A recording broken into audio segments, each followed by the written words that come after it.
Hello दोस्तों, SPD current affairs के वार्षिक अंक में आपका स्वागत है। इसमें दोस्तों हम लोग लगभग 806 प्रश्न दिए गए हैं ऑब्जेक्टिव के, जिसे दोस्तों हम लोग लगभग 2, 4 या 6 वीडियो में लगभग कवर करेंगे। साथ ही दोस्तों अगर आप चैनल पे नए हैं, चैनल को लाइक एंड सब्सक्राइब कर ले, ताकि दोस्तों आपको नए वीडियो का अपडेट मिलता रहे। आइए दोस्तों, एक 101 नंबर सवाल से शुरुआत करते हैं। पहला सवाल कह रहा है कि हाल ही में किस खेल से संबंधित भारतीय खिलाड़ी झूलन गोस्वामी ने अंतर्राष्ट्रीय खेल से संन्यास लिया है। दोस्तों तो यह संन्यास लिया आपको झूलन गोस्वामी क्रिकेट से, जो को ऑप्शन नंबर ए में दिया गया है। आते हैं अगले सवाल। पहले सवाल कह रहा है कि इटली की पहली महिला प्रधानमंत्री कौन बनी है। दोस्तों तो इटली की पहली महिला प्रधानमंत्री आपको जियोर्जिया मेलोनी बनी है, जो आपका ऑप्शन ए में दिया गया है। अगला सवाल कह रहा है कि प्रतिवर्ष विश्व पर्यटन दिवस कब मनाया जाता है। दोस्तों तो प्रतिवर्ष विश्व पर्यटन दिवस आपको 27 सितंबर को मनाया जाता है। अगला सवाल देखते हैं 104 नंबर। 104 नंबर सवाल कह रहा है कि हाल ही में किसे वर्ष 2020 के लिए 52वां दादा साहेब फाल्के पुरस्कार दिया गया है। दोस्तों तो यह आपको आशा पारेख को दिया गया है, जो ऑप्शन बी में है। आते हैं अगले सवाल। पहले सवाल करके हॉकी इंडिया के नए अध्यक्ष के रूप में किसे चुना गया है। दोस्तों तो हॉकी इंडिया के नए अध्यक्ष के रूप में आपको दिलीप तिर्की को चुना गया है, जो ऑप्शन डी में है। आते हैं अगले सवाल पे। अगला सवाल कह रहा है कि हाल ही में आईसीएमआर के नए महानिदेशक कौन बने हैं। दोस्तों तो आईसीएमआर के नए महानिदेशक आपको डॉक्टर राजीव बहल बने हैं, जो ऑप्शन डी में दिया गया है। अगला सवाल है कि हाल ही में कौन 1000 करोड़ की संपत्ति के मालिक बनने वाले सबसे युवा भारतीय बने हैं। दोस्तों तो ये बने हैं आपको कैवल्य वोहरा, जो ऑप्शन सी में दिया गया है। आते हैं अगले सवाल पे। अगला सवाल कर रहा है कि जलदूत ऐप किस मंत्रालय द्वारा विकसित किया गया है। दोस्तों तो जलदूत ऐप आपको ग्रामीण विकास मंत्रालय द्वारा विकसित किया गया है, जो ऑप्शन सी में है। अगला सवाल है प्रतिवर्ष पूरे भारत में 25 सितंबर को अंत्योदय दिवस किनकी जयंती पर मनाया जाता है। दोस्तों तो यह आपको पंडित दीनदयाल उपाध्याय की जयंती पर मनाया जाता है, जो ऑप्शन बी में दिया गया है। अगला सवाल देखते हैं। अगला सवाल कह रहा है कि प्रतिवर्ष अंतर्राष्ट्रीय सांकेतिक भाषा दिवस कब मनाया जाता है। दोस्तों तो यह आपको 23 सितंबर को मनाया जाता है, जो ऑप्शन सी में दिया गया है। आते हैं अगले सवाल पे। अगले सवाल कह रहा है कि हाल ही में राष्ट्रपति द्रौपदी मुर्मू ने किस शहर में HAL की एकीकृत क्रायोजेनिक इंजन निर्माण सुविधा का उद्घाटन किया है। दोस्तों तो यह किया है आपको बेंगलुरु में, जो ऑप्शन डी में दिया गया है। अगला सवाल देख लेते हैं। अगला सवाल है कि हाल ही में स्वच्छ टॉय कैथॉन प्रतियोगिता किस केंद्रीय मंत्रालय द्वारा शुरू किया गया है।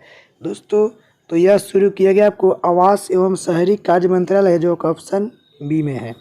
अगला सवाल है कि प्रतिवर्ष 22 सितंबर को किस रोग से पीड़ित लोगों के लिए विश्व गुलाब दिवस मनाया जाता है। दोस्तों तो विश्व गुलाब दिवस आपको कैंसर से पीड़ित लोगों के लिए मनाया जाता है। आते हैं अगले सवाल पे। अगले सवाल करा कि प्रतिवर्ष अंतर्राष्ट्रीय शांति दिवस कब मनाया जाता है। दोस्तों तो अंतर्राष्ट्रीय शांति दिवस आपको 21 सितंबर को मनाया जाता है, जो ऑप्शन बी में है। अगला सवाल है कि हाल ही में किस देश ने चंद्रमा के निकट दुर्लभ लूनर क्रिस्टल और परमाणु ऊर्जा स्रोत की खोज की है। दोस्तों तो यह खोज की है आपको, इसका ऑप्शन देख लेते हैं। यह खोज की है दोस्तों चीन ने, जो ऑप्शन ए में दिया गया है। आते हैं अगले सवाल पे। अगले सवाल है कि हाल ही में सैफ महिला चैंपियनशिप 2022 का खिताब किसने जीता है। दोस्तों तो यह जीता है आपको बांग्लादेश ने, जो ऑप्शन सी में है। अगला सवाल है कि हाल ही में प्रसिद्ध व्यक्ति राजू श्रीवास्तव का 58 वर्ष की उम्र में निधन हुआ है, वह कौन थे। दोस्तों तो वे एक कॉमेडियन थे, जो ऑप्शन ए में दिया गया है। अगला सवाल है कि हाल ही में भारत के 76वें ग्रैंड मास्टर कौन बने हैं। दोस्तों तो भारत के 76वें ग्रैंड मास्टर आपको प्रणव आनंद बने हैं, जो कि ऑप्शन डी में दिया गया है। अगला सवाल है कि नॉर्थ चैनल को पार करने वाले पहले उत्तर पूर्वी भारतीय एल्विस अली हजारिका किस राज्य से संबंधित है? दोस्तों तो ये असम राज्य से संबंधित है। अगला सवाल है कि सीएम द हैसी वेब पोर्टल किस राज्य द्वारा शुरू किया गया है? दोस्तों तो यह शुरू किया गया है आपको मणिपुर राज्य के द्वारा, जो कि ऑप्शन सी में दिया गया है। दोस्तों डी में भी ऑप्शन दिया गया है यह। अगला सवाल है कि ऑस्कर 2023 में भारत की आधिकारिक प्रविष्टि के रूप में किस फिल्म की घोषणा की गई है? दोस्तों तो ऑस्कर के रूप में दोस्तों छेल्लो शो की घोषणा की गई है, जो आपको ऑप्शन डी में दिया गया है।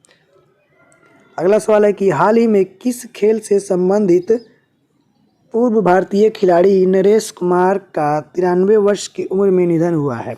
दोस्तों तो यह निधन हुआ है आपको जो खिलाड़ी नरेश कुमार है वो टेनिस से संबंधित है, जो कि ऑप्शन ए में दिया गया है। अगला सवाल है कि हाल ही में किस खेल से संबंधित खिलाड़ी रोजर फेडरर ने संन्यास लेने की घोषणा की है? दोस्तों तो ये बहुत चर्चित खिलाड़ी है जो आपको टेनिस से संबंधित है, जो कि ऑप्शन बी में दिया गया है। आते हैं अगले सवाल पे। अगले सवाल कह रहा है कि प्रतिवर्ष किस तारीख को राष्ट्रीय हिंदी दिवस मनाया जाता है? दोस्तों प्रतिवर्ष राष्ट्रीय हिंदी दिवस आपको 14 सितंबर को मनाया जाता है, जो कि ऑप्शन बी में दिया गया है। अगला सवाल है कि हाल ही में किस पुरुष क्रिकेटर को अगस्त 2022 के लिए ICC player of the month का सम्मान मिला है? दोस्तों तो यह मिला है आपको सिकंदर रज्जा को, जो जिम्बाब्वे से संबंधित है, जो ऑप्शन सी में दिया गया है। अगला सवाल है कि भारत के अगले 16वें अटॉर्नी जनरल कौन नियुक्त किए गए हैं? दोस्तों तो भारत के 16वें अटॉर्नी जनरल आपको आर वेंकटरमणी को नियुक्त किया गया है, जो आपका ऑप्शन डी में है। अगला सवाल है कि हाल ही में कौन इलेक्ट्रॉनिक बैंक गारंटी प्रणाली वाला भारत का पहला बैंक बना है? दोस्तों तो यह बना है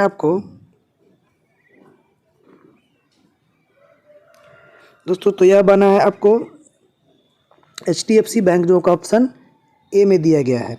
आते हैं अगले सवाल पे। अगला सवाल है कि हाल ही में किस देश ने अपनी राजधानी का नाम पुनः बदलकर अस्ताना कर लिया है? दोस्तों तो कजाकिस्तान ने अपनी राजधानी का नाम पुनः बदलकर अस्ताना कर लिया है। अगला सवाल है कि क्रिकेट महिला एशिया कप 2022 की मेज़बानी कौन सा देश करेगा? दोस्तों तो इसकी मेज़बानी आपको बांग्लादेश करेगा, जो ऑप्शन डी में दिया गया है। अगला सवाल है कि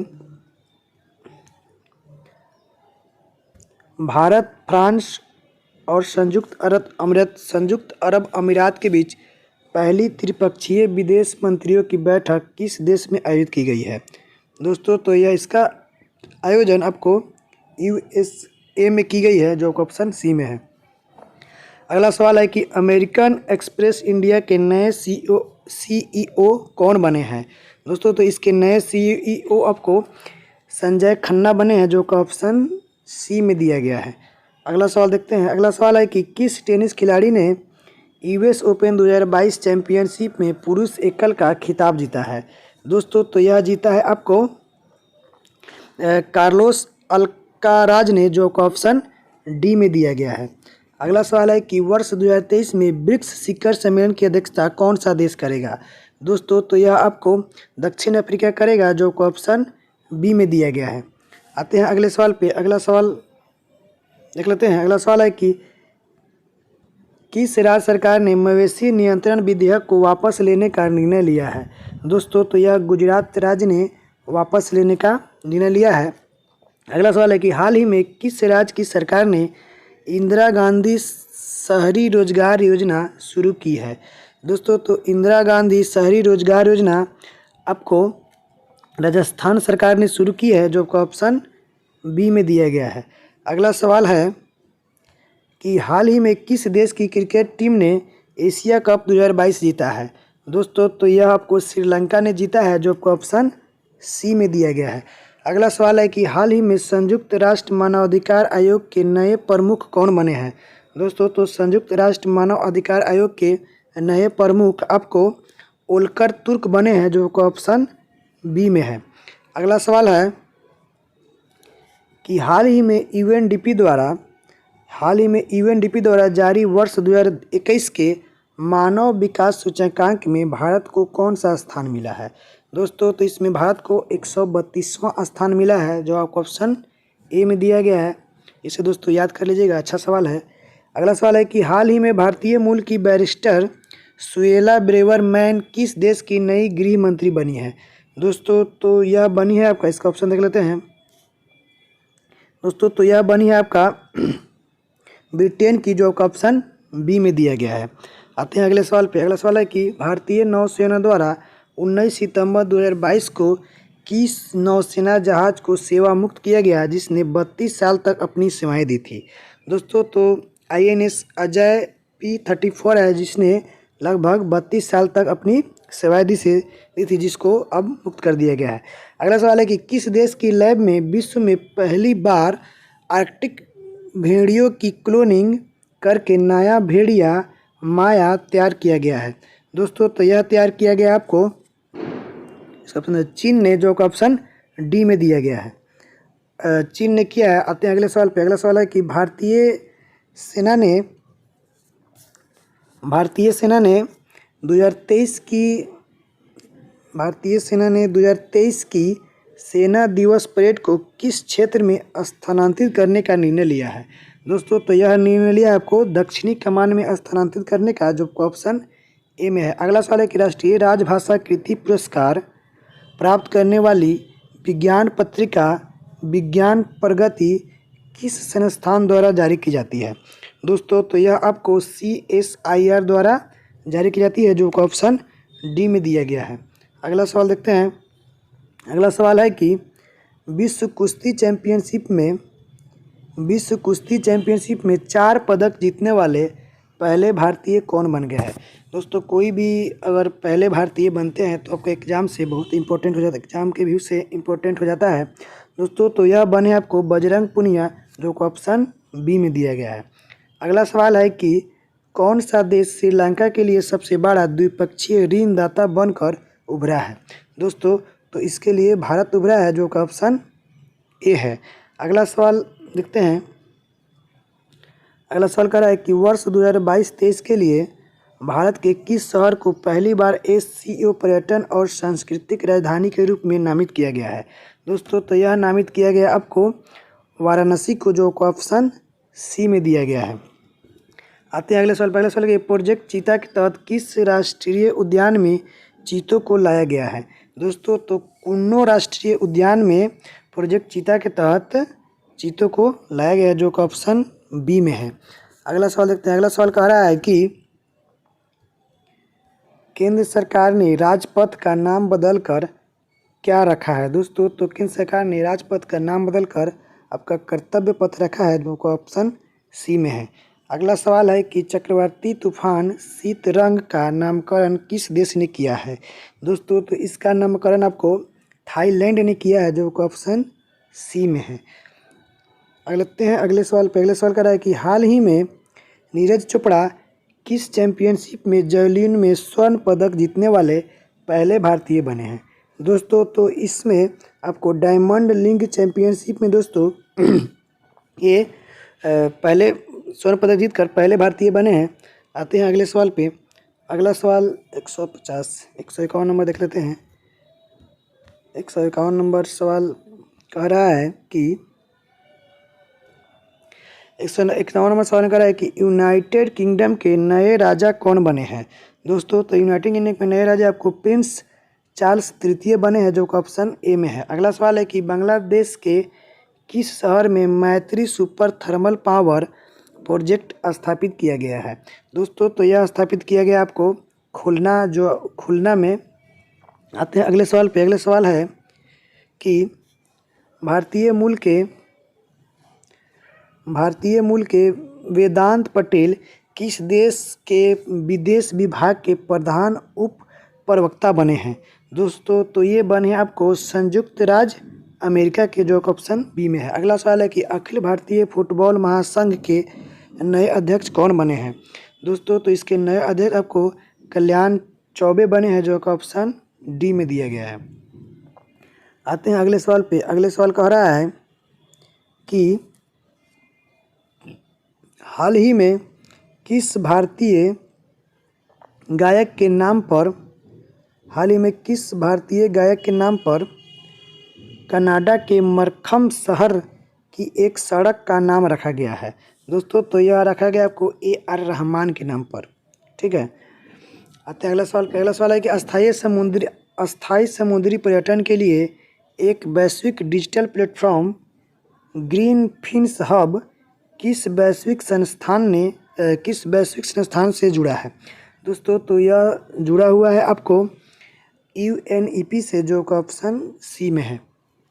आते हैं अगले सवाल पे। अगले सवाल कह रहा है कि भारत का पहला लिथियम सेल विनिर्माण संयंत्र भारत के किस राज्य में शुरू किया गया है? दोस्तों तो यह आपको आंध्र प्रदेश में शुरू किया गया है, जो ऑप्शन डी में दिया गया है। आते हैं अगले सवाल पे। अगले सवाल कह रहा है कि हाल ही में कौन दुनिया का तीसरा सबसे अमीर व्यक्ति बना है? दोस्तों तो दुनिया का तीसरा सबसे अमीर व्यक्ति गौतम अडानी बने हैं, जो ऑप्शन सी में दिया गया है। अगला सवाल देखते हैं। अगला सवाल है कि संयुक्त राज्य अमेरिका ने किस देश के लिए नए $600 मिलियन के हथियार पैकेज की घोषणा की है? दोस्तों तो यह घोषणा आपको यूक्रेन ने की है, जो ऑप्शन बी में दिया गया है। अगला सवाल है कि भारत में इंजीनियर्स दिवस किसकी जयंती के उपलक्ष्य में मनाया जाता है? दोस्तों तो इंजीनियर्स दिवस आपको M विश्वेश्वरैया की जयंती के उपलक्ष्य के रूप में मनाया जाता है। अगला सवाल देखते हैं। अगला सवाल है कि कितनी हस्तियों को वर्ष 2022 का रेमन मैग्सेसे पुरस्कार मिला है? दोस्तों तो रेमन मैग्सेसे पुरस्कार आपको 4 हस्तियों को मिला है, जो ऑप्शन बी में दिया गया है। आते हैं अगले सवाल पे। अगला सवाल कह रहा है कि भारतीय मूल के कौन बहुराष्ट्रीय कंपनी स्टारबक्स के नए CEO बने हैं? दोस्तों तो इसके नए CEO आपको लक्ष्मण नरसिम्हन बने हैं, जो ऑप्शन सी में दिया गया है। आगे देखते हैं अगला सवाल।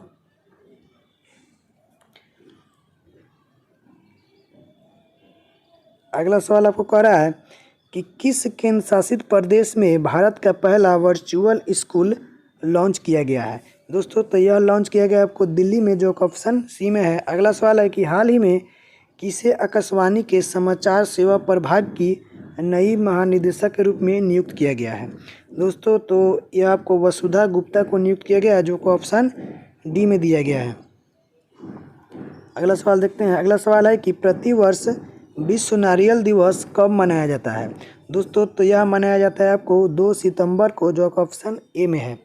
अगला सवाल है कि हाल ही में किस भारतीय सुंदरी ने मिस दिवा यूनिवर्स 2022 का खिताब जीता है? दोस्तों तो यह खिताब जीता है आपको दिविता राय ने, जो आपका ऑप्शन डी में दिया गया है। अगला सवाल देखते हैं। अगला सवाल है कि फिल्म फेयर अवार्ड 2022 में किसे बेस्ट एक्टर का अवार्ड मिला है? दोस्तों तो बेस्ट एक्टर का अवार्ड आपको रणवीर सिंह को मिला है, जो ऑप्शन बी में है। अगला सवाल है कि किस देश के संबंधित खिलाड़ी कॉलिन डी ग्रैंड होम ने अंतर्राष्ट्रीय क्रिकेट से संन्यास लिया है? दोस्तों तो यह संन्यास लिए हैं Colin de grand home, New Zealand के खिलाड़ी हैं जिन्होंने संन्यास ले लिया है। अगला सवाल देखते हैं। अगला सवाल कह रहा है कि प्रतिवर्ष राष्ट्रीय खेल दिवस किस तारीख को मनाया जाता है? दोस्तों तो प्रतिवर्ष राष्ट्रीय खेल दिवस आपको 29 अगस्त को मनाया जाता है, जो ऑप्शन बी में है।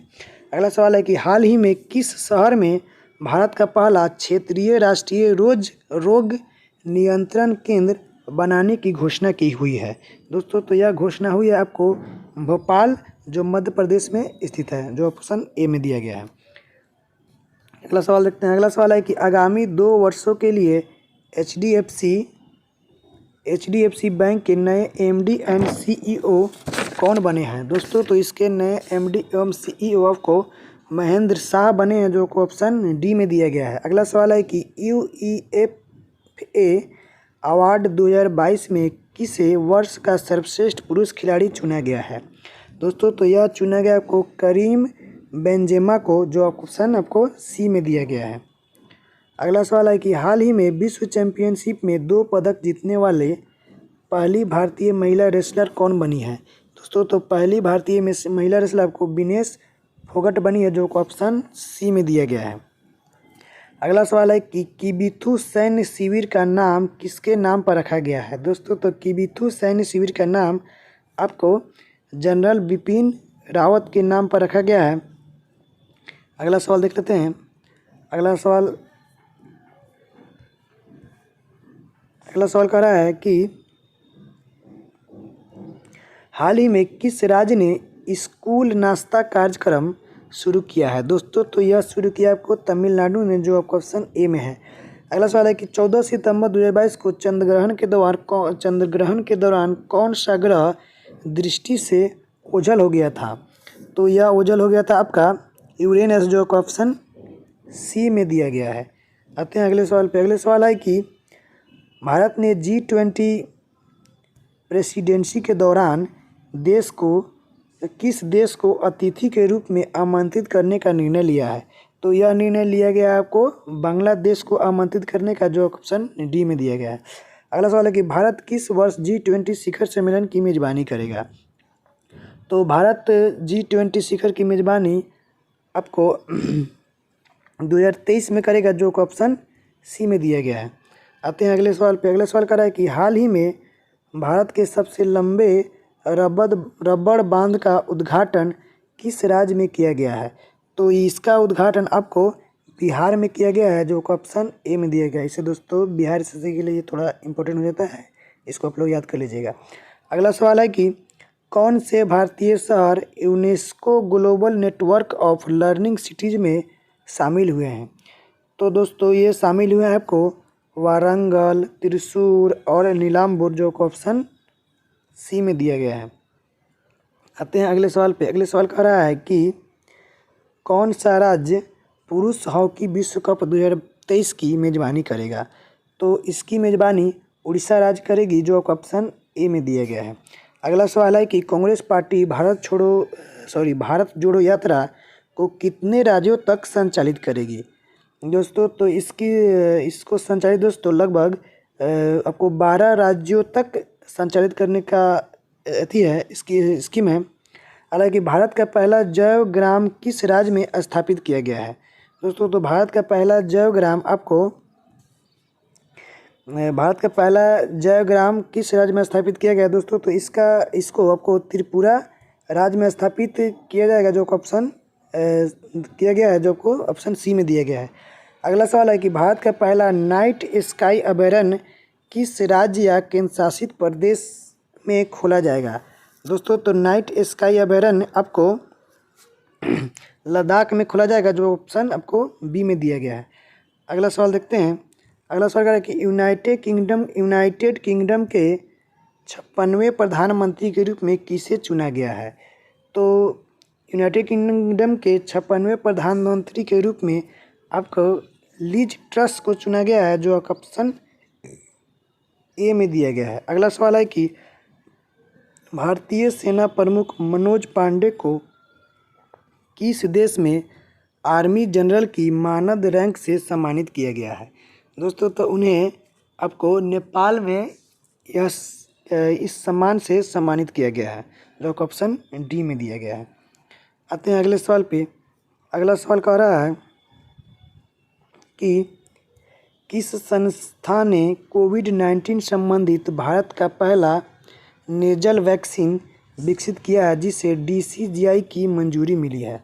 दोस्तों तो यह आपको भारत बायोटेक है, जिसको DCGI की मंजूरी मिली है, जो ऑप्शन बी में दिया गया है। अगला सवाल है कि 36वें राष्ट्रीय खेल का आयोजन भारत के किस राज्य में किया जाएगा? दोस्तों तो इसका आयोजन आपको गुजरात राज्य में किया जाएगा, जो ऑप्शन ए में दिया गया है।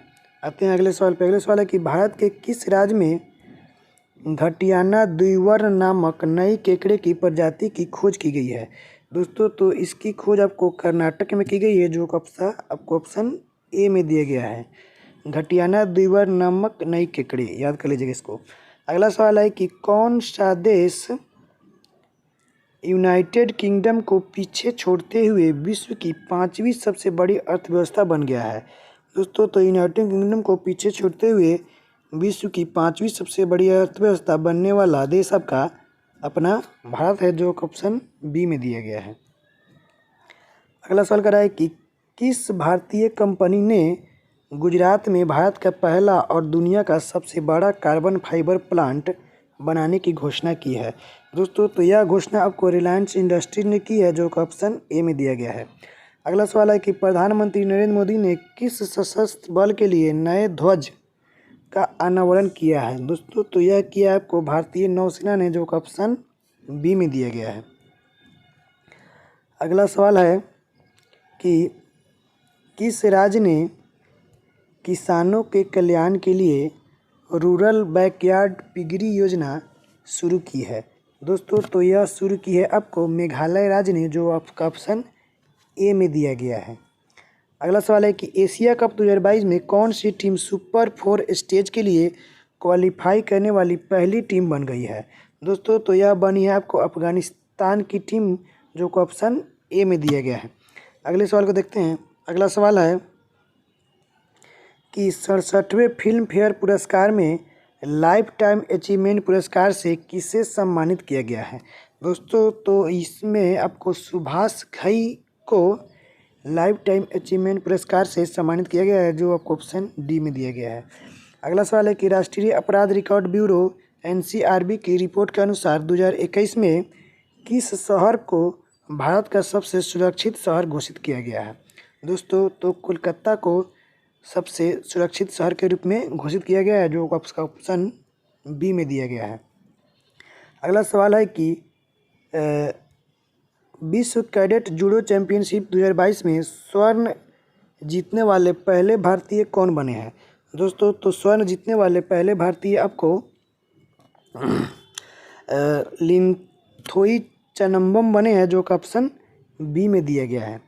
आते हैं अगले सवाल पे। अगला सवाल आपको देख लेते हैं।